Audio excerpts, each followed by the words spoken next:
Hello, my name is Porter Stansberry. 15 years ago, I founded Stansberry & Associates Investment Research. It has since become the largest firm of its kind in the world.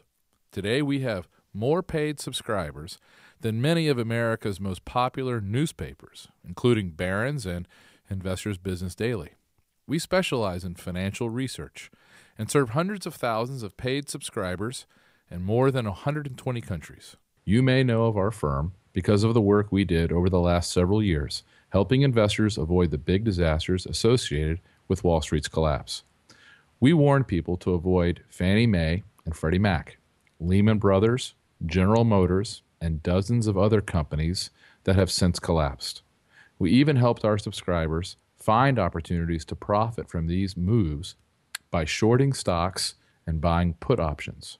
To my knowledge, no other research firm in the world can match our record of correctly predicting the catastrophe that occurred in 2008 and the rebound that has occurred since then. The video presentation we created 4 years ago to explain the financial crisis and our thoughts on what would happen next has become the most watched online financial video in history as far as we can tell. But that's not why I created this follow-up presentation. I reference our success and experience with Wall Street's latest crisis because we believe there is an even bigger crisis lurking, something that will shake the very foundation of America. And we believe it will accelerate at an extremely rapid pace beginning in 2014 because of a devastating new law about to go into effect. Very shortly, I'll explain more about the exact time and day this is all set to occur and what it's all going to mean. I know that to most people, the situation seems to be getting better. Stocks have recovered nearly all their losses. Real estate has rebounded. Unemployment and bankruptcies have dropped. But here's the thing. The unfortunate reality is that we are actually in a much more dangerous and precarious place today than we were 5 years ago. And that is why I've spent a significant amount of time and money in the past few months preparing this presentation. In short, I want to talk about a specific event that will take place in America's very near future, which could actually bring our country and our way of life to a grinding halt. This looming crisis is related to the financial crisis of 2008, but it is infinitely more dangerous, as I'll explain in this video. As this problem comes to a head, I expect there will be a near-complete shutdown of the American economy. Life as we have known it for more than 40 years will essentially cease to exist. Our governments on both the federal and state level will shut down. Banks will not open. Businesses will at least temporarily shutter their doors. I expect we'll see martial law enforced by the U.S. military. Believe me, I don't make this prediction lightly, and I have no interest in trying to scare you. I'm simply following my research to its logical conclusion. I did the same when I tracked Fannie Mae and Freddie Mac's accounting, also with General Motors, Lehman Brothers, and the rest. And when I began giving this warning in 2006, no one took me very seriously, not at first. Back then, most mainstream commentators just ignored me. But when I presented my case and exposed the facts at economic conferences, they got angry. They couldn't refute my research, but they weren't ready to accept the enormity of its conclusions either. That's why, before I go any further, I have to warn you. What I am going to say is controversial. It will offend many people, Democrats, Republicans, and Tea Partiers alike. In fact, I've already received dozens of pieces of hate mail. And the ideas and solutions I'm going to present might seem somewhat radical to you at first, perhaps even un-American. My guess is that, as you watch this presentation, you'll say, there's no way this could really happen, not here. But just remember, no one believed me 4 years ago when I said the world's largest mortgage bankers, Fannie Mae and Freddie Mac, would soon go bankrupt. And no one believed me when I said GM would soon go bankrupt as well, or that the same would happen to General Growth Properties, the biggest owner of mall property in America. But again, that's exactly what happened. No one believed me in 2011 when I said the crisis would cause riots in the streets. Then came the protests in Wisconsin and the Occupy Wall Street movement all over the country. And that brings us to today. The same financial problems I've been tracking from bank to bank and from company to company for the last 6 years have now found their way into the U.S. Treasury, I'll explain how this came to be. What it means is critically important to you and every American. The next phase and this crisis will threaten our very way of life. The savings of millions will be wiped out. This disaster will change your business and your work.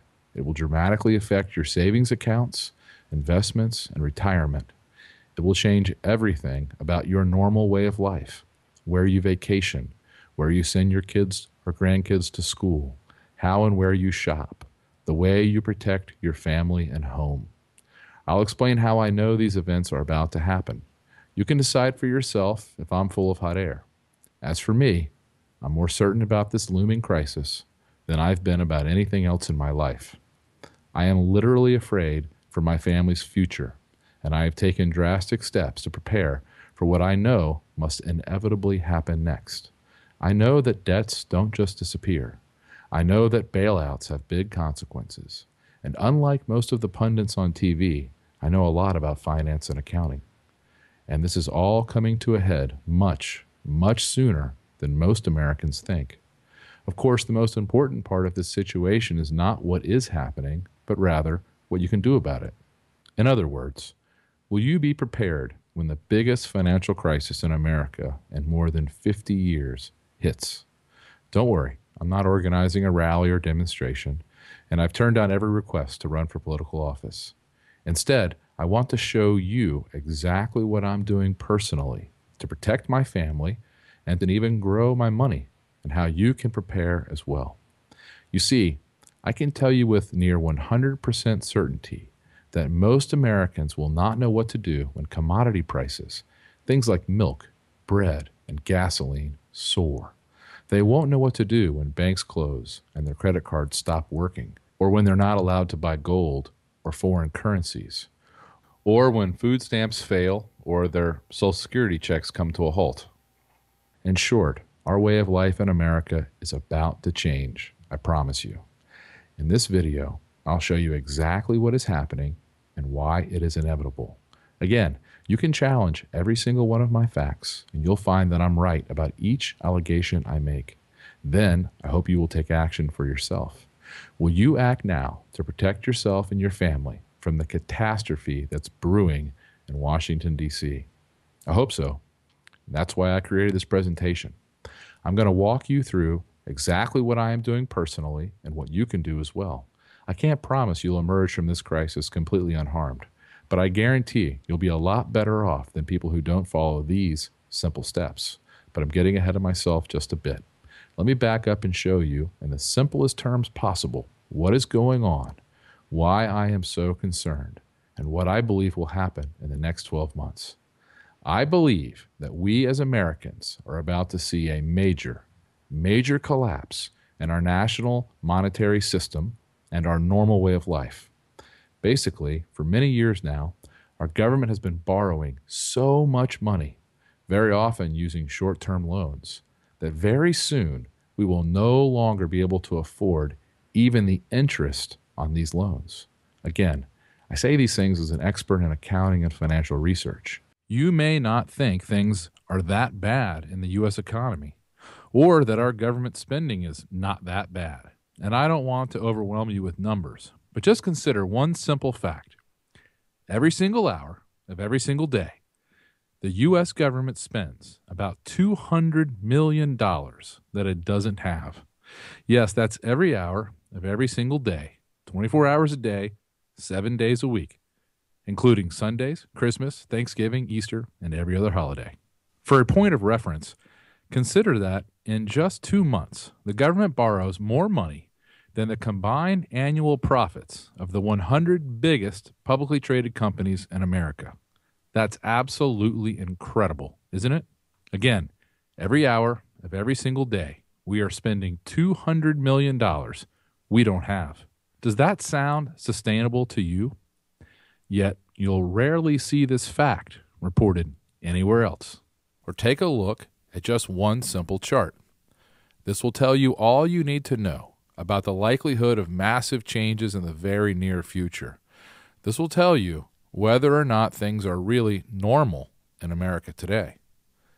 This chart shows you the simple nominal increase and the size of the United States central bank's balance sheet. I'm talking, of course, about the Federal Reserve, which controls the money supply in America. This chart shows that what has taken place is something straight out of Weimar Germany or the last 20 years in Zimbabwe. This kind of gross, out-of-control experiment with our money has never happened before. No one can predict the exact outcome. Not me, not anyone else. But it sure as hell isn't normal. And it's sure to be a disaster. Normally, I study these kinds of numbers when I'm looking at a business to invest in or to recommend to my readers. But lately, I've spent most of my time looking into our national balance sheet because as the banking system collapsed in 2008, all of the bad debts were absorbed by the world's governments, and it continues to this day. We began the year 2014 with a net public debt that has more than doubled since the year before Barack Obama took office. These overwhelming public financial obligations are completely unprecedented in the history of our country, outside of the two major global wars we fought in the 20th century. But even these incredible figures don't tell the real story, or even half of it. Various other government agencies and private companies taken over by the government also have obligations of nearly another $5 trillion. We've already booked complete losses on $140 billion worth of these obligations, yet they remain completely off the federal balance sheet. When you add these other genuine federal obligations that exist right now today, you come up with a total debt figure that's much more than $20 trillion. Far more than half of these debts were assumed under President Obama. We don't know what the full burden of these new and existing debts will be in total over time. That's because the Federal Reserve's power to manipulate interest rates is unlimited. At least for now, that's the case. We don't know how much of Fannie's and Freddie's bad debts will eventually be covered by the U.S. Treasury. We do know they have an unlimited line of credit, so it's a safe bet that we haven't seen the last of these charges. Finally, we have no idea what the eventual costs of the Federal Reserve's ongoing expansion of the monetary base will be over the long term. The one thing that's certain, however, these debts will not be free. They will carry a burden. Today, we have more government debt than any country in the history of the world. We have more debt than every country in the European Union combined. With each additional commitment, we sink further and further into debt, closing in upon the moment that we can simply no longer afford even the interest payments on our obligations. And here is the part that really matters. The cost of maintaining our debts are about to skyrocket. Right now, the Federal Reserve is manipulating interest rates down to almost zero. As a result, the interest rate at which our government can borrow money is at a record low level. In fact, the Federal Reserve has lowered its benchmark interest rate 10 times since August 2007, from 5.25% to a zone between 0 and 0.25%. Obviously, the current rate won't last forever. But what will happen if the average real interest rate ends up being just 4% annually and we pay it off over 30 years like a mortgage? Incredibly, we'll spend $34.3 trillion to simply repay what we owe right now. If the rate ends up being 6%, we'll spend $43.1 trillion. Now, of course, our politicians believe that through policy and currency manipulation, they can simply avoid paying any of these costs. They can order the Federal Reserve to prevent interest rates from ever rising to a level that would cost the American people anything. They believe they can manage the economy so the debts of Fannie and Freddie won't go bad. They believe, without any proof whatsoever, that they can stimulate the economy by even more deficit spending so that it grows faster, allowing tax revenues to produce a surplus. Repaying these debts, they say, will be easy and painless. But you know better, my friend. You must know better. The wages of sin must be paid, and they will be paid. Paul Krugman, one of the most widely read and respected economists in our country, wrote about this incredibly naive and ridiculous solution in a January 7th, 2013 New York Times column. He said, There's a legal loophole allowing the Treasury to mint platinum coins in any denomination the Secretary chooses. Yes, it was intended to allow commemorative collector's items, but that's not what the letter of the law says. And by minting a $1 trillion coin, then depositing it at the Fed, the Treasury could acquire enough cash to sidestep the debt ceiling, while doing no economic harm at all. Very few people, even our most influential economists, seem to remember that the utility of money and credit are based upon their soundness. Money allows people to exchange goods and services widely, greatly increasing the specialization of labor and facilitating the economic magic of competitive advantage. Money also plays the critical function of facilitating communications between and among many disparate actors. Price changes guide producers and consumers. But when the money can't be trusted, this entire system breaks down. The price signals can't be relied upon, and it becomes harder and harder for people to exchange labor and capital. Likewise, credit enables an economy to grow by facilitating the growth of savings and capital investment through real interest rates. But very few people are willing to delay consumption and trust their savings in an economy that refuses to pay savers any return above inflation for their savings. And that's exactly where we are today. Although to most Americans, everything seems calm and that we are enjoying an economic recovery, I can promise you this: we are trapped. There is no way out. And nobody in Washington, not Republicans, not Democrats, not even Tea Partiers, want you to realize how precarious our government's finances really are. They can't afford for you to understand this dilemma or what it means. But here's the thing, and this is the big secret the government hopes you never understand.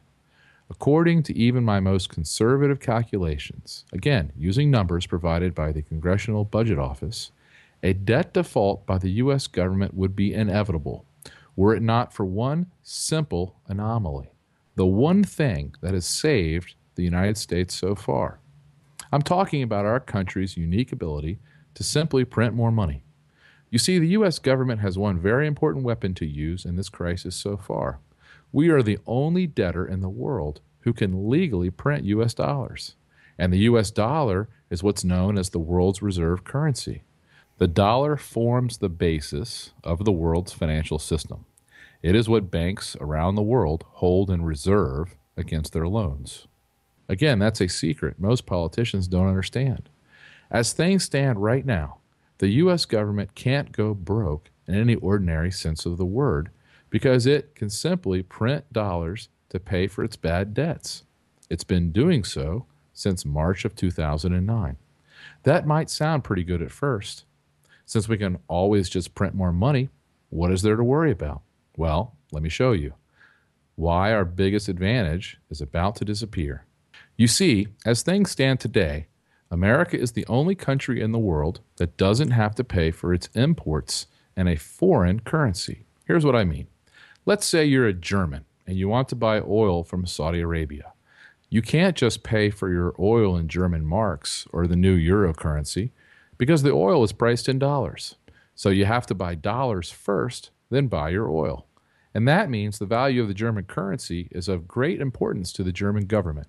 To maintain the value of its currency, Germans must produce at least as much as they consume from around the world. Otherwise, the value of its currency will begin to fall, causing prices to rise and its standard of living to decline. But in America, we've been able to consume as much as we want without worrying about acquiring the money to pay for it, because our dollars are accepted everywhere around the world. In short, for decades now, we haven't had to produce anything or export anything to get all the dollars we needed to buy all the oil and other goods our country required. All we had to do was borrow and print more money. And boy, did we. Take a look at this chart. Even as late as the 1970s, America was the world's largest creditor. But by the mid-1980s, we'd become a debtor to the world. And since the late 1990s, we've been the world's largest debtor. Today, our government owes more money to more people than anyone else in the world. With all of these bad debts piling up, we've had to begin repaying our debts by printing trillions of new dollars.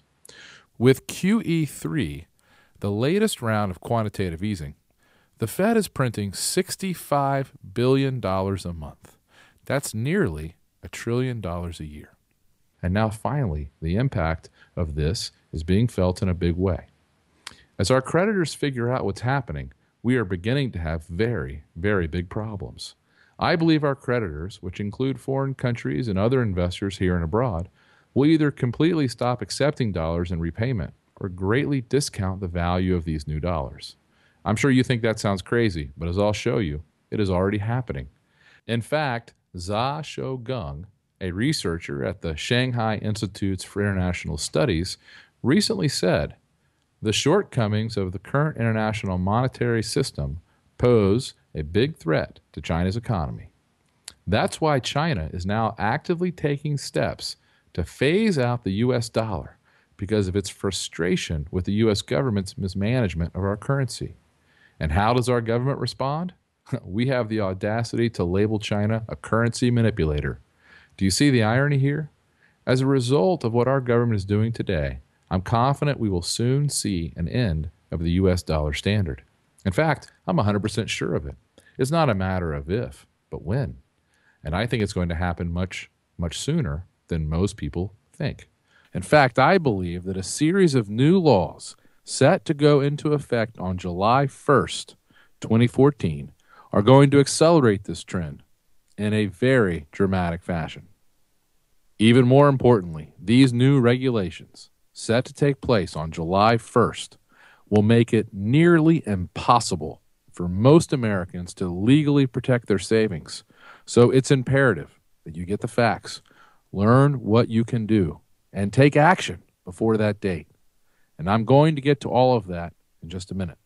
Of course, I'm not the only one saying this. Even some mainstream publications like the New York Post are recognizing the inevitability of this event. The Post recently reported that the U.S. dollar is getting perilously close to losing its status as the world's reserve currency. Should it cross the line, the 2008 financial crisis could look like a summer storm. And billionaire Ray Dalio of Bridgewater Associates, the largest and best performing hedge fund in the world, told CNBC that it is inevitable that the dollar's role as the world's currency will diminish from the dominant world currency to one of a few. Quote, "It will fade probably fairly quickly, so the United States, which accounts for almost 2/3 of the reserves, will probably go down to 50% of the world's reserves." Keep in mind, the U.S. dollar has been the world's reserve currency for decades now, so most Americans don't have a clue about what the repercussions are of losing this status.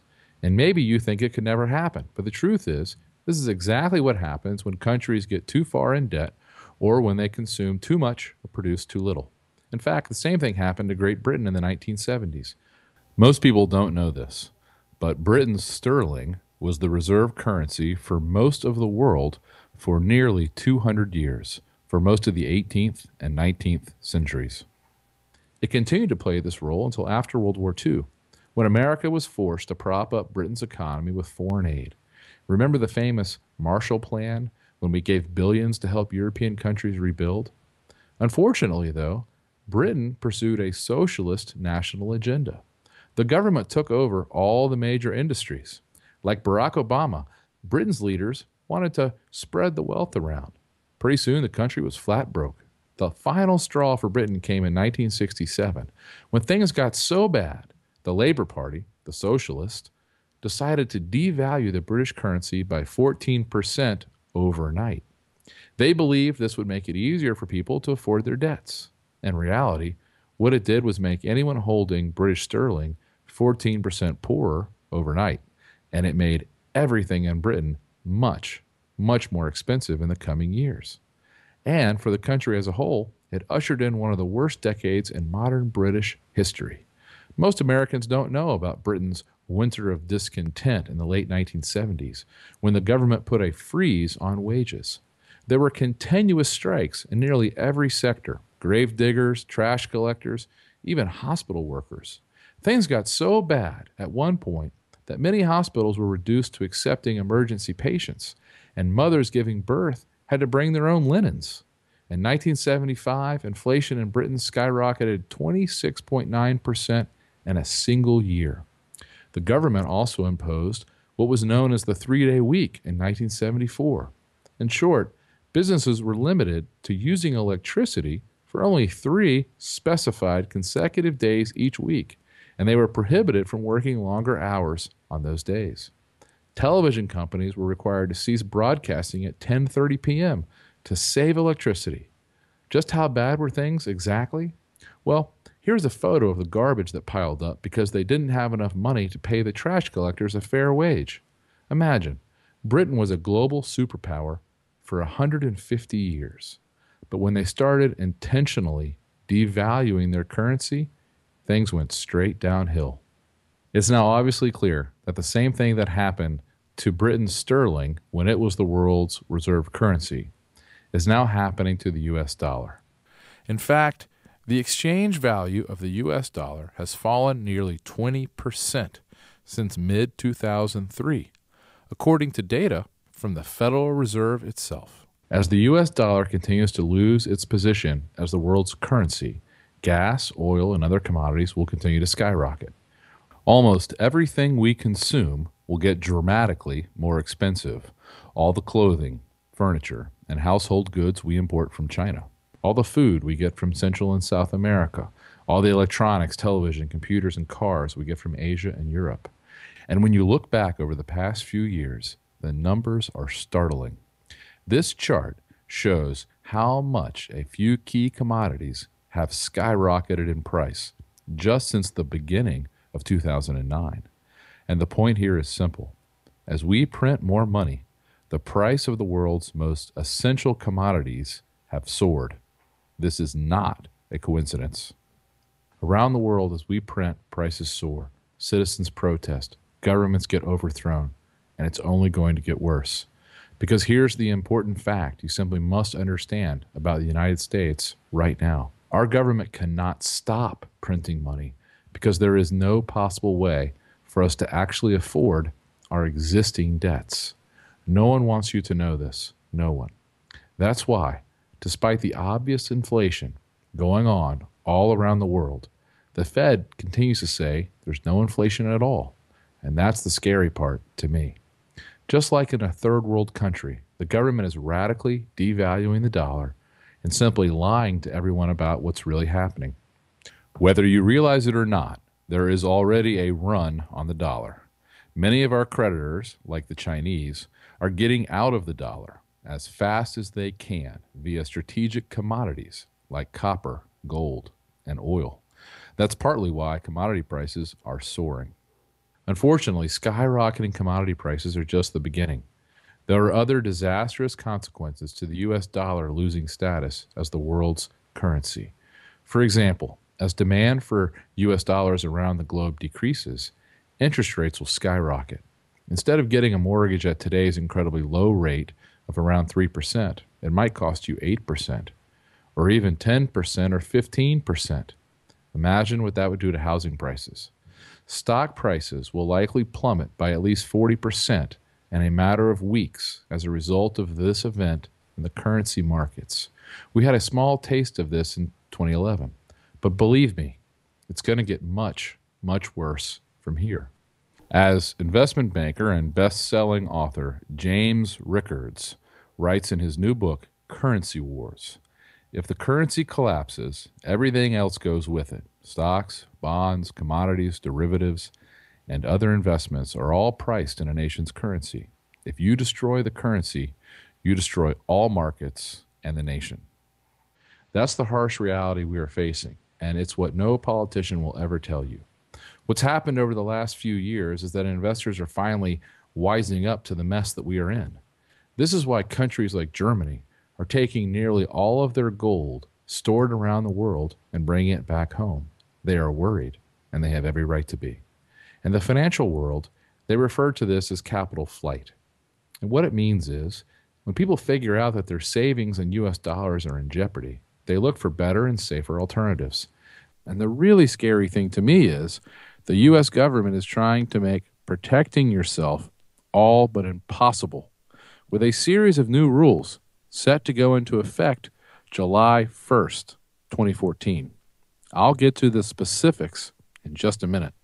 This is why gold prices went up for 12 straight years before finally taking a break in 2013, and then skyrocketing again since the start of 2014. It's happening because people want to protect their savings. As far as we are aware, no other asset has ever gone up for 12 straight years in the history of our nation. This is why truly outlandish ideas like Bitcoin and other cryptocurrencies are now making the cover of mainstream magazines like Time and Bloomberg Businessweek. People are getting truly desperate to protect their savings. But remember, we are not the first to go through this. When Germans realized their currency was being destroyed in the 1920s, they got their money into Swiss francs and gold as quickly as possible. When Argentinians realized their currency was being destroyed in recent years, they did the same by moving money as quickly and as quietly as possible into safer currency and into hard assets like land and precious metals. It's the same with the US dollar right now. As it continues to lose its position as the world's reserve currency, it will cause a brutal downturn in our economy, which will be about 10 times worse than the mortgage crisis of 2008. Remember, we bailed ourselves out of the last crisis by simply printing trillions and trillions of new dollars. In a currency crisis, that's not possible. Printing money only makes the situation worse. Again, I'm not the only one saying this. As Barron's reported, the demand for dollars from the rest of the world has been of inestimable benefit to the U.S. economy. It quite simply allows Americans to consume more than they produce and save less than they invest. In other words, to live beyond our means. And listen to what Sam Zell, the 60th richest man in America, according to Forbes magazine, said on a rare interview with CNBC. My single biggest financial concern is the loss of the dollar as the reserve currency. I can't imagine anything more disastrous to our country. I'm hoping against hope that it ain't going to happen. But you're already seeing things in the markets that are suggesting that confidence in the dollar is waning. I think you could see a 25% reduction in the standard of living in this country if the U.S. dollar was no longer the world's reserve currency. That's how valuable it is. You see, what will also happen as a result of this looming currency crisis and the end of the U.S. dollar as the world's reserve currency is a massive inflation in America, the likes of which we have never seen before. When everyone is trying to get rid of their U.S. dollars and our federal government just continues printing more, this crisis will reach epic proportions. Remember, we as Americans are not immune to the basic laws of economics and finance. Over the past 100 years, many other governments have tried to do what our government is doing today. That is, printing money to pay for insurmountable debts. And in the past 100 years, this type of inflation and debt crisis has reared its ugly head in Germany, Russia, Austria, Argentina, Brazil, Chile, Poland, the Ukraine, Japan, and China, just to name a few. Greece is falling apart. Italy, Ireland, Portugal, and Spain are all in trouble too. And now the same process is well underway in the United States. As Bill Gross, founder, managing director, and co-CIO of PIMCO, wrote recently, the future price tag of printing $6 trillion worth of checks comes in the form of inflation and devaluation of currencies. And George Mellon of the Wall Street Journal echoed these sentiments when he said, indeed, it is unlikely that Americans themselves will escape the inflationary consequences of current Fed policy. The Fed is financing a vast and rising federal deficit, following a practice that has been a surefire prescription for domestic inflation from time immemorial. It's painfully clear that we have a major problem on our hands. Perhaps we could right the ship if we could drastically reduce costs and cut spending. But that's the exact opposite of what our politicians are doing today. Our political leaders are now on a runaway suicide course. They've come to believe that narrowing the tax base and printing billions and billions of dollars is the formula for prosperity. It has never worked ever in human history, and it will never work now. Like I said, These theories have all been tried in many other places around the world: Zimbabwe, Argentina, Germany after World War I, and they never work. No nation in history ever became wealthier by going deeply into debt and then printing the money required to repay the loans. And despite what nearly all politicians seem to think, and what many pop culture economists appear to believe, I 100% guarantee it will not work here either. Unfortunately, the success the Fed has enjoyed so far in expanding the monetary base and manipulating the Treasury bond market has greatly emboldened our politicians. But when you take a closer look, you realize that everything on the federal and state level is a complete and absolute mess because our government has been living way beyond its means for so long. Did you know that according to the Center on Budget and Policy Priorities, a Washington, D.C. based think tank, some 31 states had $55 billion in budget shortfalls for the 2013 fiscal year? As the center recently reported, these gaps are all the more daunting because states' options for addressing them are fewer and more difficult than in recent years. And the Federal Reserve Bank of New York recently found that municipal bond defaults are in fact much greater than rating agencies have reported. Standard & Poor's reported 47 defaults between 1986 and 2011, but according to the New York Fed, there were in fact 2,366 defaults, 50 times more. Remember, unlike the federal government, states can't typically run a deficit, so they are taking drastic steps to cut back. For example, a town in Ohio turned off 766 of the town's 5,200 streetlights, which will remain turned off for 2 years. They hope to save $185,000. Philadelphia announced it is closing 37 schools because the district is out of time and out of options, according to Superintendent William Haidt. A 2014 study by Stanford University says the problem is much bigger in many states than many people suspect, because states are currently permitted to treat borrowed funds as revenue and to ignore the full cost of deferred compensation promises when reporting expenses. Those sorts of actions allow elected officials to report balanced budgets now when they are actually creating debts that must be paid off in the future. The report concluded that without deep-seated reform, the future health of America's communities and its economy are at great risk of another deterioration. New Jersey Governor Chris Christie confirmed that state budget problems are going on all over the country. He told 60 Minutes, "It's not like you can avoid it forever, because it's here now. And we all know it's here. And the federal government doesn't have the money to paper over it anymore either for the states. The day of reckoning has arrived. That's it. And it's going to arrive everywhere. Timing will vary a bit depending upon which state you're in, but it's coming. We spent too much on everything. We spent too much. We spent money we didn't have. We borrowed money just crazily. The credit cards maxed out, and it's over. It's over." That's why Christie and other governors around the country are now introducing bills to slash pension benefits to government employees. As laughable as these steps are, at least they are taking steps in the right direction, making drastic and dramatic changes to save money. And although it's gone almost completely unreported in the mainstream press, 6 U.S. communities were actually forced to declare bankruptcy in 2010, and there were a slew of new municipal bankruptcies in 2011 as well, including Jefferson County, Alabama, which at the time was the largest municipal bankruptcy in U.S. history. Of course, that was topped in 2012 when 3 California municipalities declared bankruptcy in a matter of weeks, including the next largest municipal bankruptcy in U.S. history, Stockton, a city of 290,000 people east of San Francisco. And then we had the bankruptcy of Detroit in July of last year. Of course, I've been analyzing the problems in the Motor City for many years now.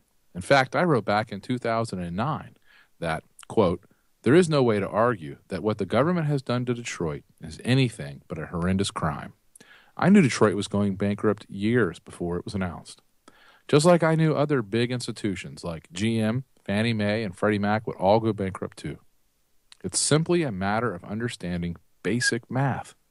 Just like the U.S. federal government right now, there was no way any of these institutions could hope to meet all of their future obligations. And getting back to the dire state of affairs on the local government level, keep this in mind. Only about half the states in the country, 27 in all, allow municipalities to declare bankruptcy.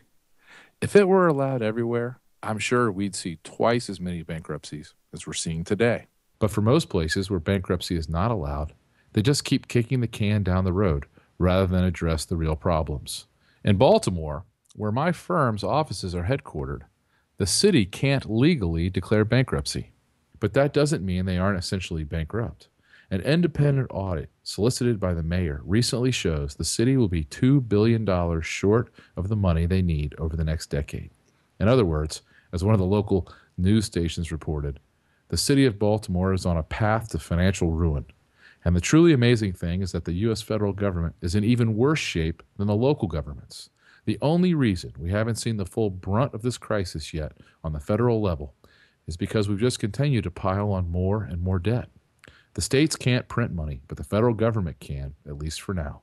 And for the moment, this is all that is preventing a currency collapse of unprecedented proportions. Here's the important point to remember. What most people don't realize is that the U.S. government can only continue printing dollars as long as the U.S. dollar remains the world's reserve currency. I can't stress this enough. You need to act now in order to protect your assets and grow your savings in the next few years. In the next few minutes, I'm going to show you exactly how I'm protecting my own money and what I recommend you do. But first, let me show you what exactly is going on right now. Like I said, most Americans not only don't believe the U.S. dollar could ever lose its spot as the world's reserve currency, they don't even really understand what that means either. But I'm here to tell you, this is the biggest problem our country now faces, and it is clearly already underway. And as I mentioned at the beginning of this presentation, it's going to rapidly accelerate beginning on July 1st, 2014. I'll get to exactly what's happening on that day in just a minute. But for now, just know that you have very little time to prepare. With the rising level of U.S. debt, many countries around the world are questioning the position of the U.S. dollar as the reserve currency. They want to diversify out of the U.S. dollar as quickly as possible. The latest sign of a move away from the dollar as a reserve currency is that China and South Korea recently came to an agreement that allows firms to settle deals in either the Chinese yuan or the South Korean won instead of the U.S. dollar. The agreement is part of a push among emerging countries to internationalize local currencies after the global financial crisis, reports Bloomberg. Alan Wheatley, a global economics correspondent for Reuters, recently wrote, "Fed up with what it sees as Washington's malign neglect of the dollar, China is busily promoting the cross-border use of its own currency, the yuan. Displacing the dollar, Beijing says, will reduce volatility in oil and commodity prices and belatedly erode the exorbitant privilege the United States enjoys as the issuer of the reserve currency at the heart of a post-war international financial architecture it now sees as hopelessly outmoded. In fact, in the past couple of years, China has signed international currency agreements with Germany, Brazil, Russia, Australia, Japan, Chile, the United Arab Emirates, India, and South Africa. Japan and India also recently signed a currency deal, linking their currencies closer together and lessening their dependency on U.S. dollars. These agreements are part of a trend that started a few years ago when a group of the world's most powerful countries, including China, Japan, Russia, and France, got together for a secret meeting without the United States being present or even knowing about the meeting. Veteran Middle East reporter Robert Fisk reported on this event in Britain's newspaper, The Independent. Here's what he wrote. In the most profound financial change in recent Middle East history, Gulf Arabs are planning, along with China, Russia, Japan, and France, to end dollar dealings for oil, moving instead to a basket of currencies including the Japanese yen, Chinese yuan, the euro, gold, and a new unified currency planned for nations in the Gulf Cooperation Council, including Saudi Arabia, Abu Dhabi, Kuwait, and Qatar. Fisk also interviewed a Chinese banker who said, "These plans will change the face of international financial transactions. America must be very worried. You will know how worried by the thunder of denials this news will generate." And sure enough, after Fisk published the details of this secret meeting, U.S. officials and central bankers from around the globe denied these plans. But, as the old central banking adage goes, how do you know exactly when a currency will be devalued? The answer is right after the head of the central bank goes on television to adamantly deny that any such transaction will occur. And guess who subsequently released a public statement about how the U.S. will not devalue its currency? Yes, you guessed it. Former U.S. Treasury Secretary Tim Geithner. You see, the last thing a central banker wants to do in the midst of a devaluation is to give people a warning before he can devalue. So they have to deny, deny, deny. After the announcement is made, it's too late for citizens and investors to get out. Then, not too long after this secret meeting was held, the International Monetary Fund issued a report on a possible replacement for the dollar as the world's reserve currency. I'm sure you recognize the significance of this event. The IMF, which is headquartered in Washington, D.C., is the intergovernmental organization that oversees the global financial system. They are the most influential financial organization in the world economy. The IMF has proposed replacing the U.S. dollar with something called special drawing rights, or SDRs. SDRs represent potential claims on the currencies of IMF members. SDRs were created by the IMF in 1969 and can be converted into any currency based on a weighted basket of international currencies. When the IMF lends money, it typically does so via SDRs. The IMF also proposed creating SDR-denominated bonds, which could reduce central banks' dependence on U.S. Treasury bonds. The fund also suggested that certain assets, such as oil and gold, which are traded in U.S. dollars, could be priced using SDRs. This is a huge and important step to replace the U.S. dollar as the world's reserve currency. I'm telling you, it's coming, and it's coming much sooner than most Americans expect. Most Americans simply aren't aware of what's being done and said around the world. For example, regarding the world's reserve currency, China issued a report through their state news agency, Xinhua, stating, "International supervision over the issue of U.S. dollars should be introduced, and a new, stable, and secured global reserve currency may also be an option to avert a catastrophe caused by any single country." It's just another sign of this inevitable event, the end of the U.S. dollar as the world's reserve currency. Any government or investor with any sense is looking to get out of the U.S. dollar as quickly and safely as possible. China and Russia, for example, took one of their first big steps to replace the dollar back in 2010. China Daily reported, "The two countries were accustomed to using other currencies, especially the dollar, for bilateral trade. Since the financial crisis, however, high-ranking officials on both sides began to explore other possibilities. To settle their ordinary trading of about $50 billion per year, they no longer first convert to U.S. dollars. Since then, China has reached agreements with many other countries, as I mentioned earlier. Remember, they've already signed international currency agreements with Germany, Brazil, Russia, Australia, Japan, Chile, the United Arab Emirates, India, and South Africa. What does this mean?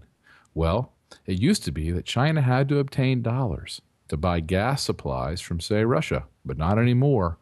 And Russia no longer needs U.S. dollars to buy stuff from the Chinese. And this brings us to one of the biggest and most important facts regarding the U.S. dollar. As the dollar loses its place as the world's reserve currency, foreign countries will no longer need to maintain large holdings of dollars. This means we will no longer be able to print as much money as we want because there will be fewer and fewer people willing to loan us large amounts of money.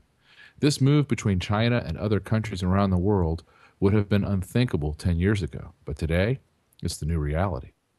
As I'm sure you are aware, for years the US dollar has been accepted almost universally around the globe. Heck, many times when I've traveled, I never even bothered to convert to the local currency because I knew everyone would take my dollars. Well, that's simply not the case anymore. For example, the Seattle Times reports that in Mexico, Americans are no longer allowed to exchange more than $1,500 per month. In India, the country's tourism minister said U.S. dollars will no longer be accepted at the country's heritage tourist sites like the Taj Mahal, and the U.S. dollar is no longer good anywhere in Cuba. China is moving in the same direction. Now, many shops in China no longer accept dollar-based credit cards issued by foreign banks, and foreigners cannot convert American dollars into renminbi beyond a given quota. Iran, of course, has already moved all of its reserves out of U.S. dollars, and Kuwait depegged its currency from the dollar a few years ago. And the Chicago Mercantile Exchange, the world's largest futures and commodities exchange board, now accepts gold to settle futures contracts. Until recently, the exchange typically accepted only U.S. treasuries and bonds as payment. The guys at the Mercantile Exchange obviously see the writing on the wall. Again, this would have all been completely unthinkable 10 years ago, but today it's a reality, and this trend is going to keep moving incredibly fast. Just look at the actions taken by smart investors. Bill Gross, who probably knows as much about currencies and debt as anyone in the world, runs the world's biggest bond fund.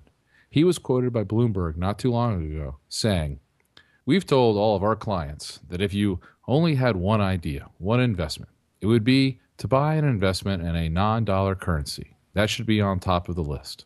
Jim Rogers, one of the world's most successful multimillionaire investors, writes, "The dollar is not just in decline, it's a mess.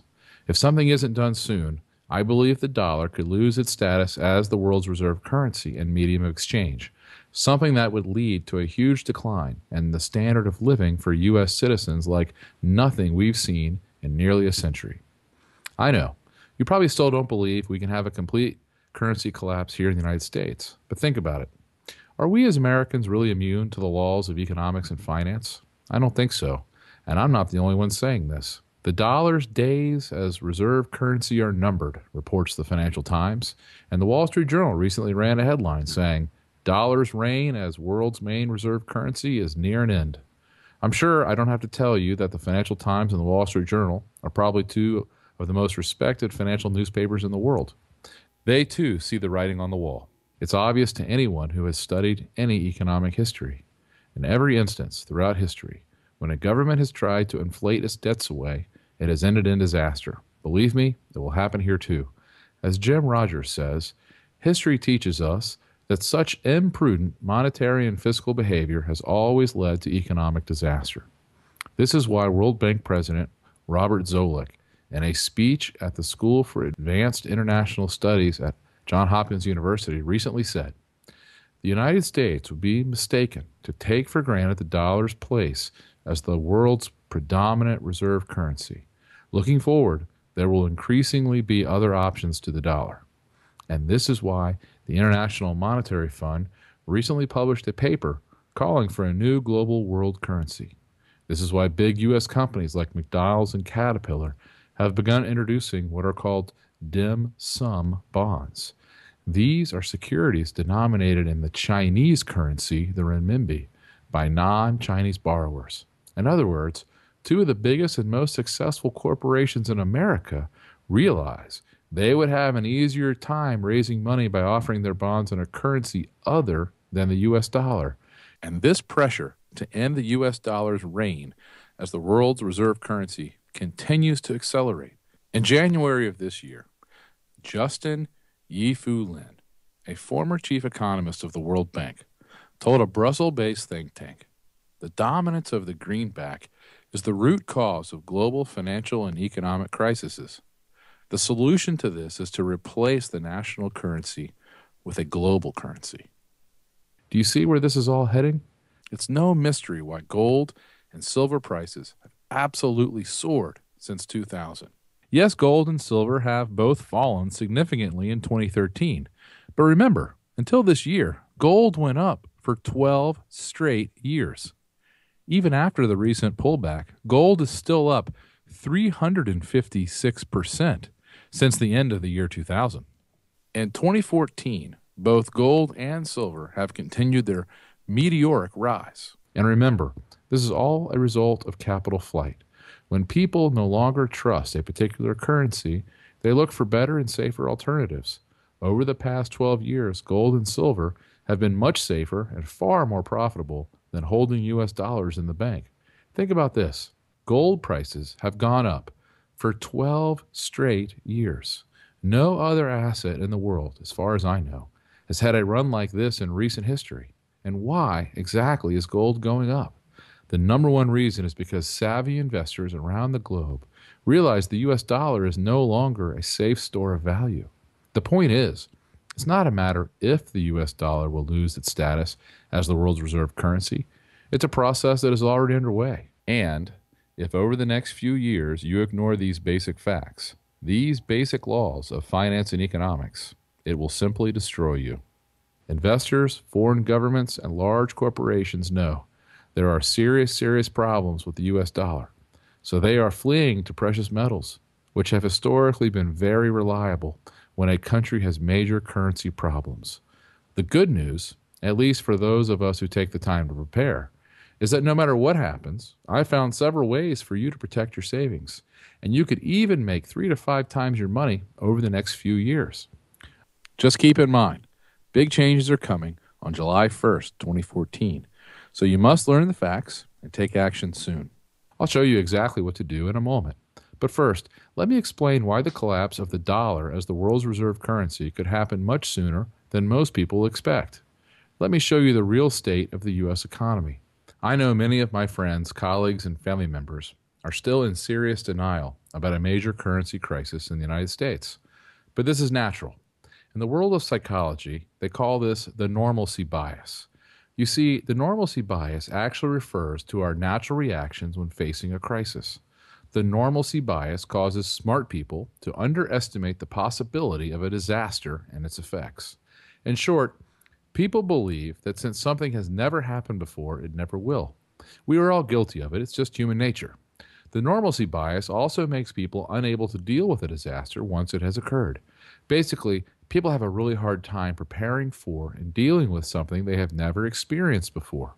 What's scary is the normalcy bias often results in unnecessary deaths in disaster situations. For example, think about the Jewish populations of World War II.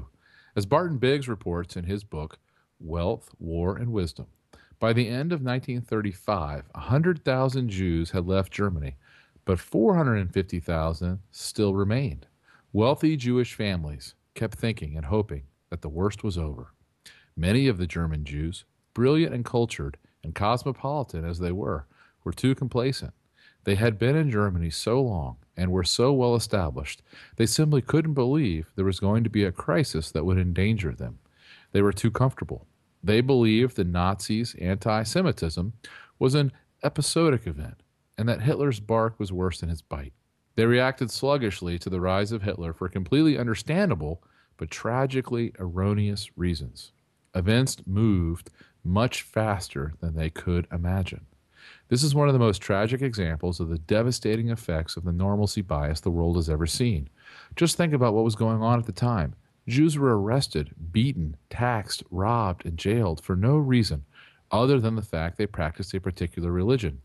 As a result, they were shipped off to concentration camps. Their houses and businesses were seized. Yet most Jews still didn't leave Nazi Germany because they simply couldn't believe that things would get as bad as they did. That's the normalcy bias, with devastating results. We saw the same thing happen during Hurricane Katrina. Even as it became clear that the Levy system was not going to work, tens of thousands of people stayed in their homes, directly in the line of the oncoming waves of water. People had never seen things get this bad before, so they simply didn't believe it could happen. As a result, nearly 2,000 residents died. Again, it's the normalcy bias.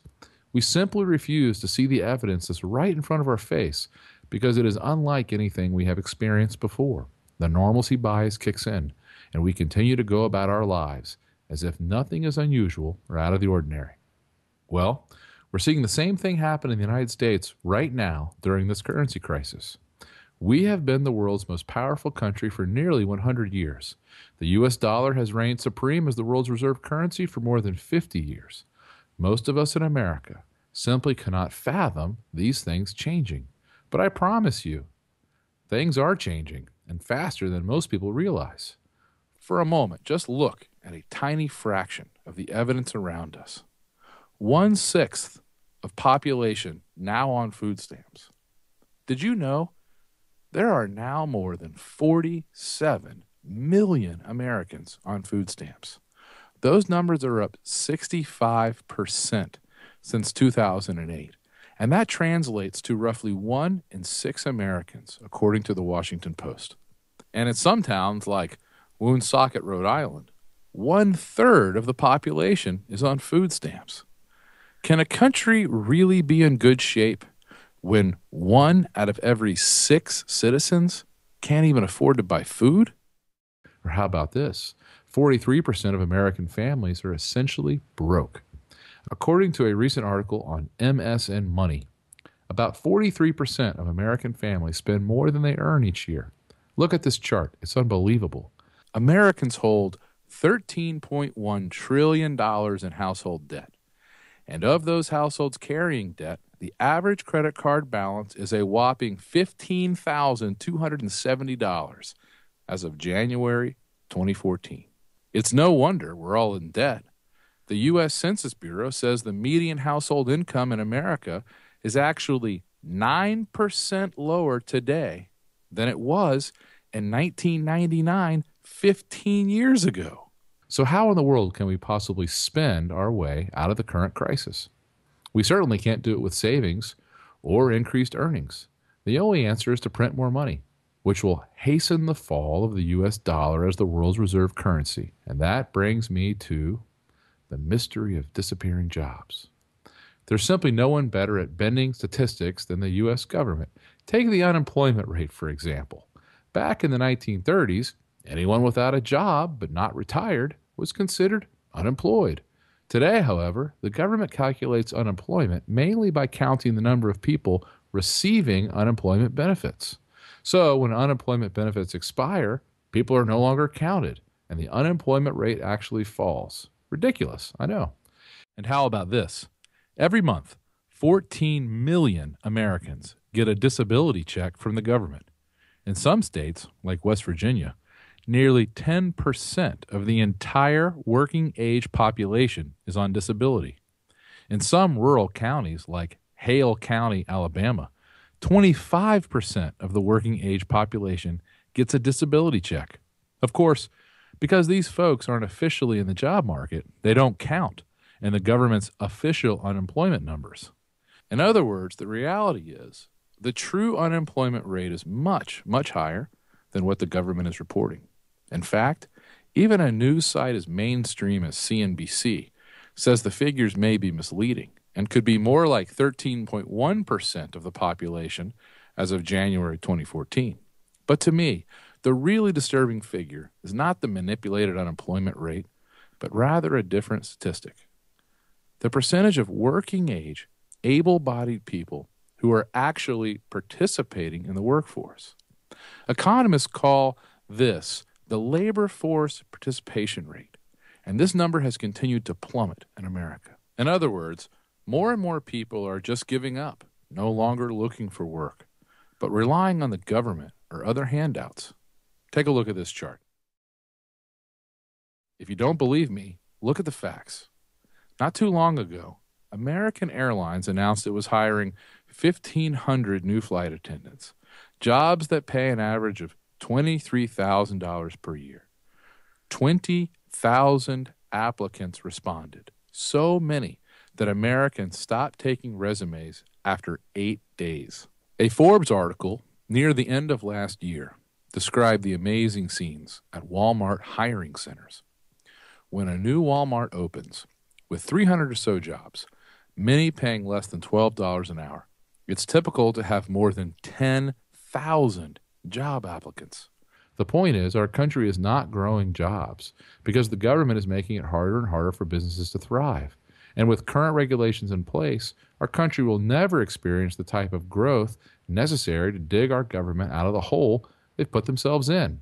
I'm sure you think I'm exaggerating, but just look at what the CEO of one of America's most important companies said recently.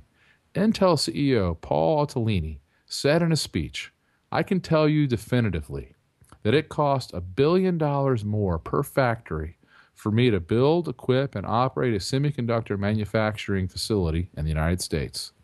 He said that 90% of the additional costs are not from higher labor rates, but from higher taxes and regulatory charges, which other nations simply don't impose.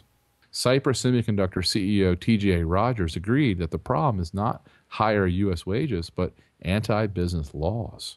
He was quoted in an interview with CNET News saying, "The killer factor in California for a manufacturer to create, say, 1,000 blue-collar jobs is a hostile government that doesn't want you there and demonstrates it in thousands of ways." Few Americans today realize that the United States has overtaken Japan and now has the highest corporate tax rate in the developed world. Why would anyone want to start a business here when they can do it for less money and keep more of the money they make by locating elsewhere? It's just another good reason to avoid the U.S. dollar. So is this. Did you know that in 1979, there were 61 American companies that earned a top-level AAA credit rating from Moody's? Today, there are only 4: Automatic Data Processing, ExxonMobil, Johnson & Johnson, and Microsoft. Does this sound like an economic recovery to you? When only 4 companies in the entire country are stable enough to earn a AAA credit rating? Me neither. And think about this. Can you really have any AAA-rated companies in a country where the government is not AAA rated? I don't have an answer for that. And so far, these companies have not been downgraded along with the U.S. government. But remember, most of their assets are in U.S. dollars, so it could soon mean big problems for these companies as well, even though they've been as conservative and responsible as possible with their finances. That's the thing you need to remember. It doesn't matter if you personally have a good credit rating or very little debt. When the U.S. dollar goes down as the world's reserve currency, it's going to have disastrous effects for every American and for nearly every asset in America. You simply must take some simple steps to protect yourself as much as possible. This currency crisis is going to get much, much worse. It's going to make the mortgage crisis of 2008 look like a walk in the park. Almost every state in the country is on the verge of bankruptcy. The federal government has borrowed an impossible amount of money, which we will never be able to pay back. Our economy is an absolute mess. Taxes are sky high already, and now Obama, in his second term, has already raised taxes beginning this year. I'm sure we'll see tax hike proposals in the years to come too. Plus, nearly all of the world's major financial players are preparing for an alternative to the U.S. dollar as the world's reserve currency. To me, it is so obvious that we are about to experience a serious currency crisis. I can't believe people can deny this reality with a straight face, and I think that's part of the problem. Today, it's not uncommon to find editorials in some of the most respected publications like the New York Times stating that it's impossible for the U.S. to have a debt crisis. But I promise you, the people making such idiotic claims today are going to be humiliated when all of this unfolds. They'll be just like the guys pumping internet stocks in 1999, or the guys saying real estate could never go down in 2005. In hindsight, it will all appear to be so obvious. Yet today, for most people, the idea of the U.S. dollar collapsing is still an unfathomable event. And if you still have your own doubts that this could really occur, just take another look at the price of gold and silver compared to the U.S. dollar over the past decade. Think about this. The only reason people buy precious metals like gold and silver is because they realize there are major problems with saving money in ordinary currencies. And as you can see here in this chart, since 2000, gold is up more than 300%, while silver is up around 250%. Yes, gold and silver have fallen back significantly in 2013, but this is a natural, normal correction after such astonishing moves over the past dozen years. And I promise you this, both gold and silver are going much, much higher than their highs of recent years, and much, much higher than their current prices today. And think about this. People have lost so much faith in the U.S. dollar that they are pouring money into radical alternatives like Bitcoin. I wouldn't touch Bitcoin with a 10-foot pole, but because people have lost so much faith in the U.S. dollar, it soared more than 8,000% in 2013. Absolutely insane. The point is, anyone with any sense or basic understanding of economics can tell the U.S. dollar is doomed. And as it continues to collapse, it's going to have major repercussions. Yet most Americans are completely clueless about what this all means. And as I've mentioned several times throughout this presentation, this entire process is going to accelerate dramatically in the next few months because of a new law that takes effect July 1st, 2014. Here's what's happening. In 2010, the U.S. Congress passed House of Representatives Bill H.R. 2847. Hidden within this bill is a provision known as FACTA, which stands for the Foreign Account Tax Compliance Act. This bill does several important things as of July 1st, 2014. First, it forces all worldwide banks to comply with the IRS if they have any transactions in U.S. dollars. Second, because the U.S. dollar is still the world's reserve currency, it essentially means all worldwide banks, except for the smallest community institutions, must comply. Third, to comply, banks can either spend a fortune segmenting, tracking, and potentially taxing their U.S. dollar transactions by as much as 30%, or they can simply get rid of all of their U.S. customers. In other words, the U.S. government is saying to all banks around the world, if you deal in U.S. dollars in any way, you have to give us full, unfettered access to all of these transactions, or you have to get rid of all of your U.S. customers. The repercussions here are enormous. For one, it means more and more institutions will move away from the U.S. dollar, accelerating the already rapid worldwide move away from the dollar as reserve currency. For another, it essentially makes it extremely difficult, if not impossible, for the average American to get some of his money out of U.S. dollars and into more stable currencies via foreign banks. Already, we've seen two of the largest banks in the world, J.P. Morgan Chase and HSBC, basically eliminate international wire transfers. Many small banks have reportedly followed suit, and we expect many, many more banks to basically outlaw international wire transfers in the run-up to this new July 1st law. This is a clear example of capital controls. This is what a broke and desperate government does when they know the value of their currency is about to collapse. We've seen governments around the globe pull these stunts over and over again, right before a currency devaluation or collapse. And now it's happening right here in the United States of America. So what can you do? Well, I've done a lot of research on this development, and despite the July 1st, 2014 law change, there are still a surprising number of simple things you can do to not only protect what you've currently got, but also to potentially make quite a bit of money as this currency crisis unfolds. Here's what I recommend. In order to protect and possibly even grow your wealth in the next few years, there's a series of pretty simple financial moves I believe you should begin making immediately. And here's something I want you to keep in mind. Right now, all of these moves are easy and fairly straightforward to implement. But if you wait to do these things, I believe they will almost certainly get very expensive, difficult, and even impossible to do. If you do these things now, not only will you be better prepared to weather the coming storm, I believe you could also make quite a bit of money over the next few years.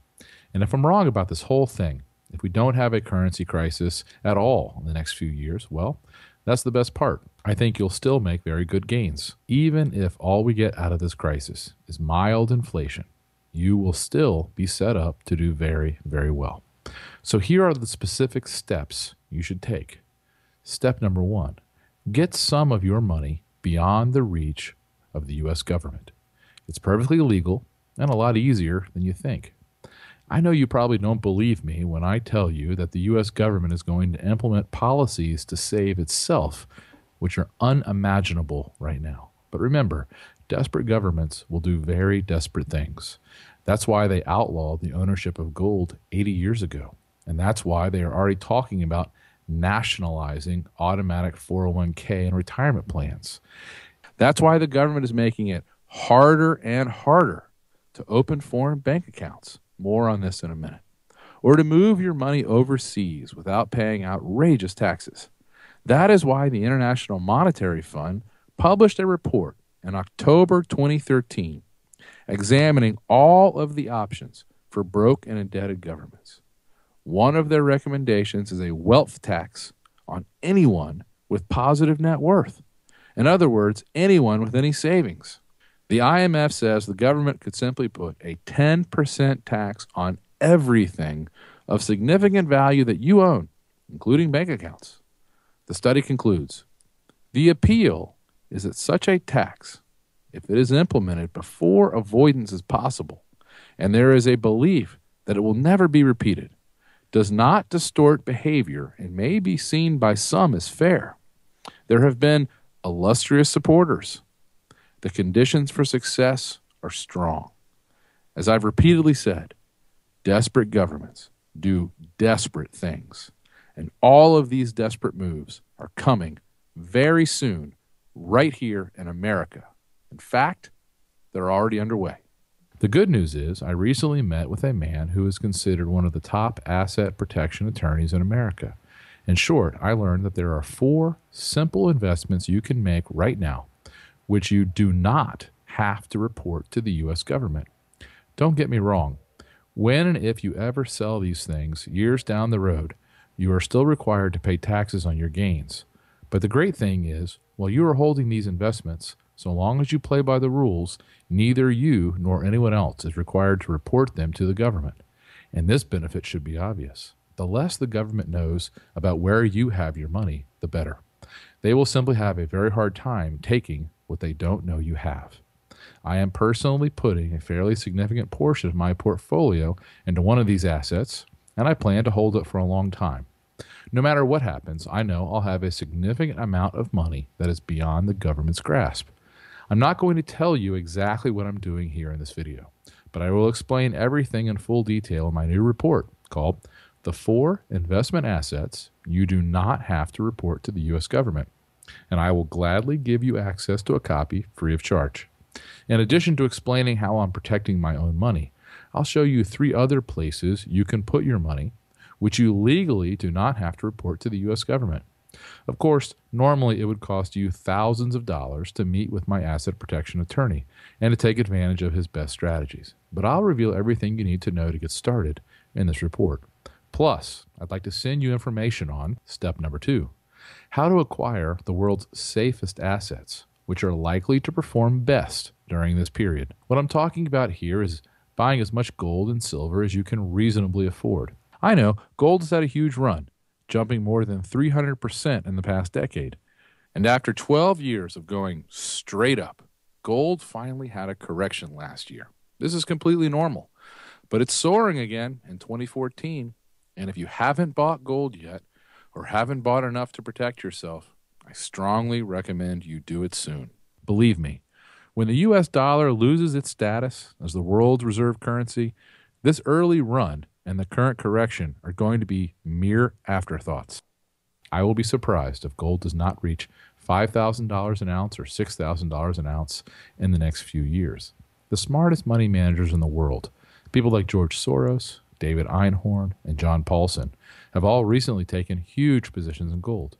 Even Bill Gross, the bond king, who's one of the richest men in the world and over the past 20 years has become the world's top bond expert, is now recommending buying gold. And I think you are crazy not to do the same. How should you do it? There are many, many options. And that's why my research firm has recently published a great report called The Gold Investor's Manual, which details all the best ways to own and hold gold bullion.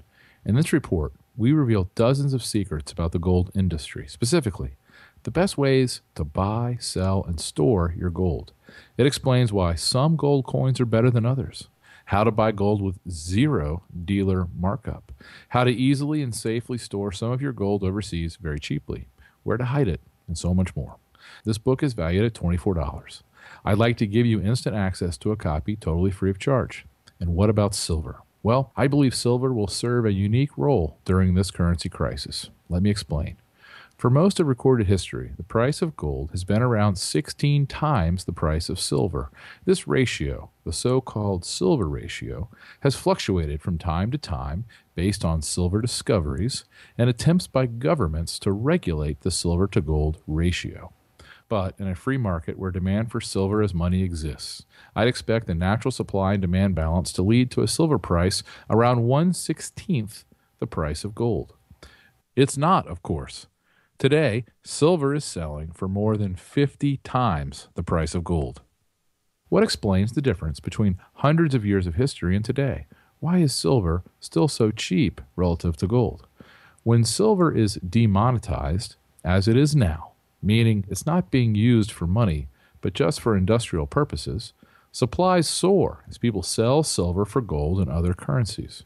On the other hand, during periods of monetary crisis, demand for silver as money pushes the silver ratio heavily in silver's favor. For example, the ratio returned to its historic range, 16-1, during World War I. It happened again in the early 1970s, when Nixon abandoned the gold standard. It also happened most famously in 1979-1980, when it seemed as if America was really entering a serious money crisis.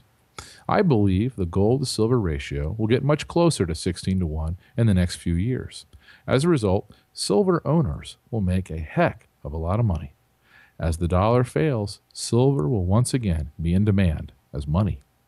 And as this demand materializes, the free market price of silver will likely return to around 1/16th the price of gold. When gold hits $2,000 an ounce, and assuming the price of gold is 16 times the price of silver, silver should be worth around $125. My multimillionaire friend and currency expert, Chris Weber, believes silver will likely hit $187 an ounce. If that happens, you could make gains of over 800% if you invest at today's prices. Keep in mind, in just the past 11 years, since 2003, gold is up a bit more than 250%. While silver is up well over 300%. In short, silver is the best hedge against a money crisis, and you want to own as much as possible, as cheaply as possible. So, what are the best ways to buy silver? Well, my firm has done a ton of research on this precious metal. We have found great ways to hold the metal personally, to have it stored in a secure location in the United States or overseas, and more. We've put everything we know into a valuable guide called Secrets of the Silver Market. I'd like to give you access to this valuable resource, also free of charge. I'll show you how to get it in a second. But first, let me get to the third financial step I recommend you take right now. Step number 3, learn the 100% secret. If you want the opportunity to make a lot of money during the coming crisis, one sure way to do it is to learn the intricacies of an unusual investment strategy that is now making some investors an absolute fortune. At my research firm, we have been teaching readers this method for several years.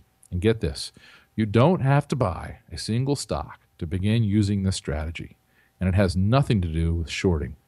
In a nutshell, this is an approach that can enable you to safely extract gains of exactly 100% from the market without ever owning or touching a stock.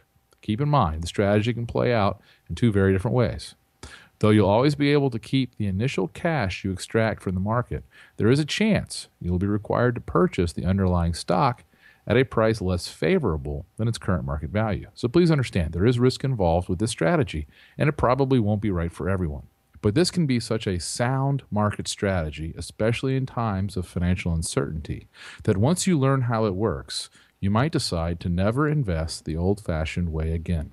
That's why I call this the 100% secret. For example, Look at how it has worked for a few of the folks I taught this secret to in recent years. Peter Kay of Boise, Idaho began using this strategy. He says he now makes an average of $10,000 per month. And Randy B. of Annapolis, Maryland, told me he's made over $87,500 with this technique. Bernard H. of Carmel, Indiana, now collects an average of $100 a day. Another, Harold W. of New Brunswick, New Jersey, has made over $20,000. Tim H. from Sacramento probably put it best when he wrote me and said, "This has saved my portfolio." That's why financial author Lee Lowell writes, "I've been a professional trader for 17 years, but many people have never heard of this investment, let alone use this strategy. This is a great way to get your hands on instant cash." Pulitzer Prize winning author James Stewart learned this technique recently and said, "These payouts are so rich, I consulted a colleague to make sure they were real." This seldom understood strategy is how we've helped dozens of people make incredible gains, even in a terrible stock market. And in all likelihood, when the stock market gets really bad, as I expect it soon will, this will be an incredibly lucrative and safe strategy. Everything you need to know is in my new report called The 100% Secret, the easiest way to make money when stocks are risky. I'll explain exactly how this investment strategy works so you can decide if it's something that might be right for you. And I'll show you how you could begin to take advantage of it starting immediately. Believe me, this is something you want to learn about now, because as the stock market begins to unravel, this incredible technique will likely get more and more lucrative. And that brings me to step number 4. Make sure you own the one asset that can help save you and your family no matter how bad things get. There's no telling exactly how bad things are going to get as this crisis unfolds. I firmly believe there could be riots, marches in the streets, bank runs, massive arrests, and periods of uncontrollable mayhem, at least for several months as things begin to unravel. But the good news is there is one asset you can own, now widely available in America, which should help protect you and your family from this chaos, and could also likely make you a fortune in the years to come. I'm not talking about guns or bonds or gold or other precious metals or anything like that. And of course, this has absolutely nothing to do with the stock market. What I'm talking about is a very powerful asset that wealthy families have used for centuries to protect themselves and preserve and build their fortunes. An index tracking this asset shows it has absolutely crushed the stock market between 1992 and 2012 by returning gains that are hundreds of percent better than stocks, bonds, gold, or silver. Best of all, it provided these gains with almost no volatility. Just look at this chart.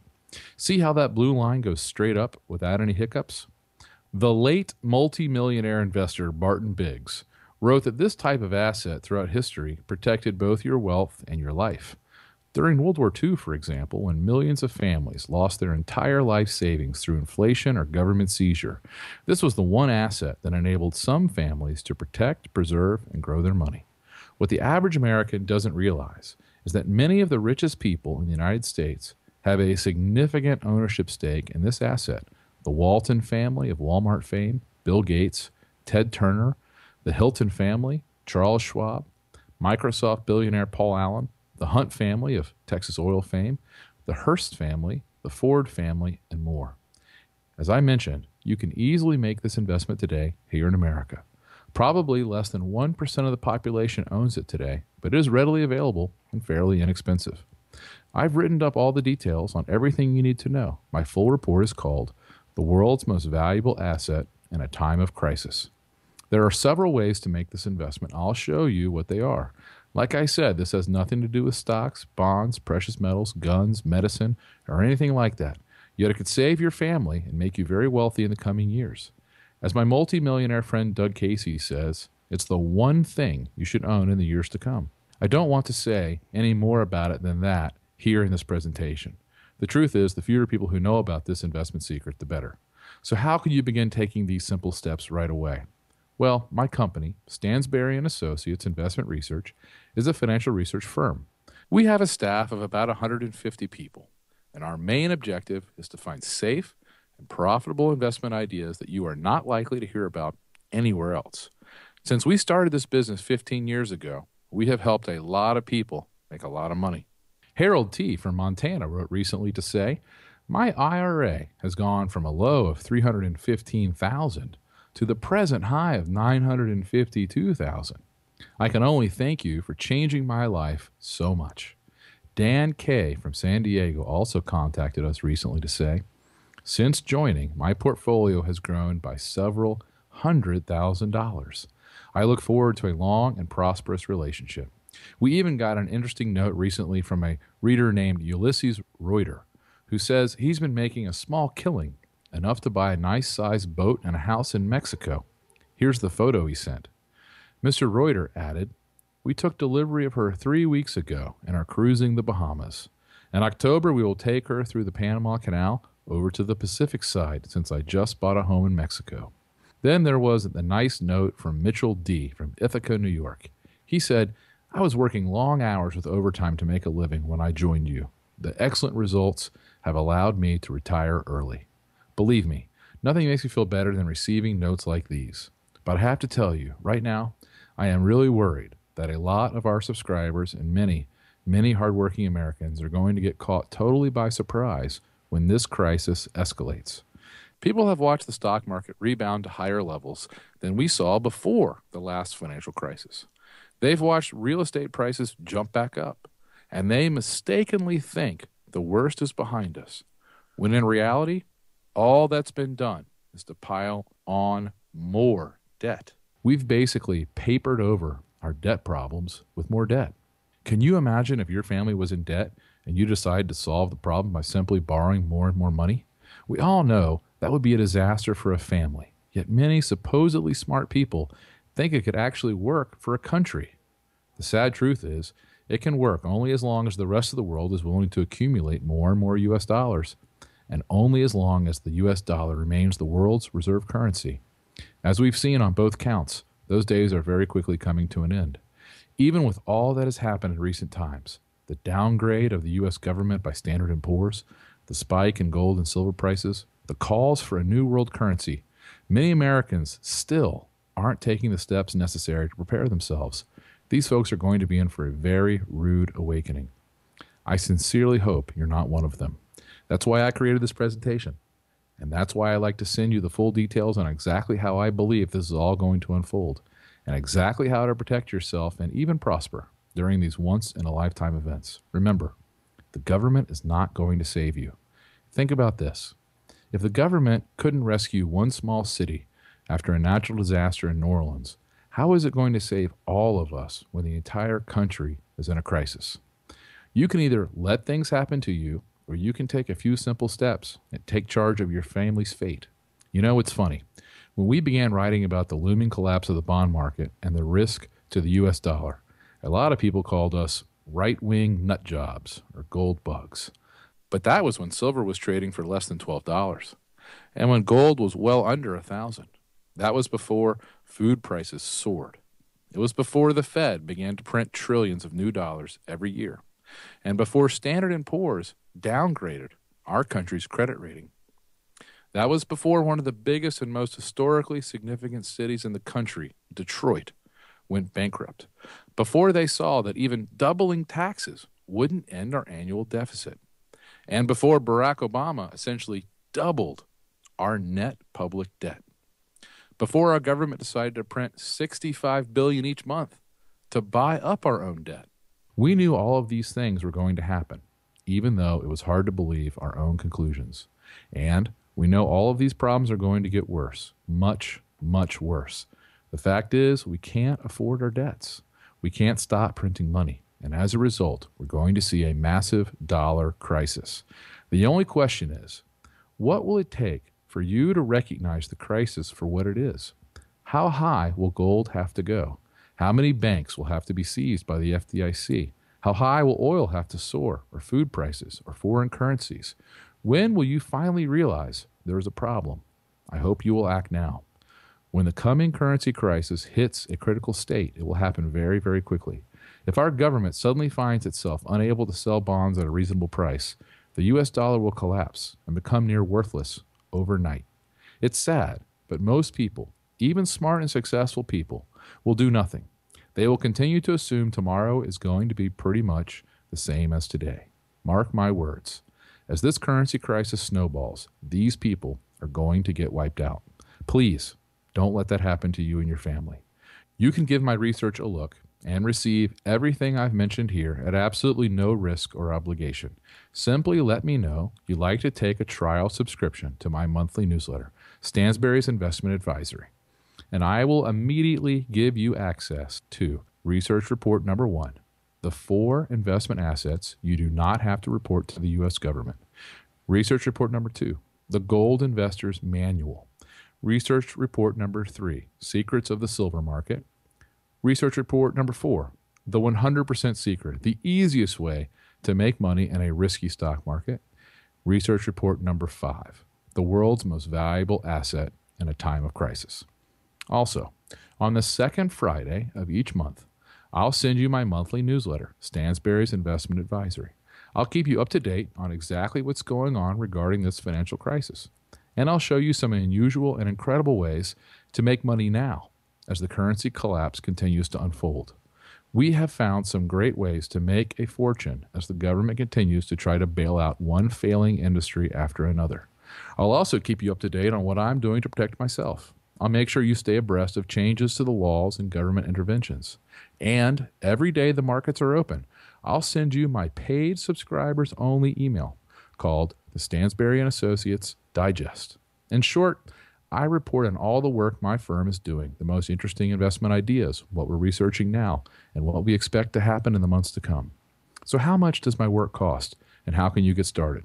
Well, a 1-year subscription, including everything I mentioned here, normally costs $149 per year. That's what many others have paid. But right now, you can try my research for less than half the normal rate. You'll pay just $49.50 for an entire year. That's a 66% discount. Why so cheap? Well, to be honest, our business really only works if our subscribers stick with us for the long term. But we realize you've got to try our work first to see if it's right for you. And that's why, through this presentation, we're making it so cheap and essentially risk-free to try. What I mean is, you'll have the next 4 months to take a look at the research reports I've just described, plus the next 4 issues of my newsletter and the next 4 months of my daily digest reports. If you decide for any reason, within the first 4 months, that my work is not right for you, just let us know and you can receive a full refund and keep everything you've received so far. In other words, by taking me up on this offer, you are agreeing only to try my work to see if you like it. Please take the simple steps necessary to protect yourself and your family. At the very least, start a subscription to my work, which gives you immediate access to all of the valuable reports you need to see. Print them out or save them to your computer so you have them forever. Then, take 4 months to check out my research. If you decide it doesn't make sense for you for any reason, just call my customer service group located in my Baltimore office. We have a toll-free telephone line, and you can request a full refund for the money you paid in a matter of minutes. And even if you decide after 4 months that my work is not for you, no problem. You can still get a prorated refund for any time remaining on your subscription. The point is, maybe you want to read my work over the next year, and maybe not.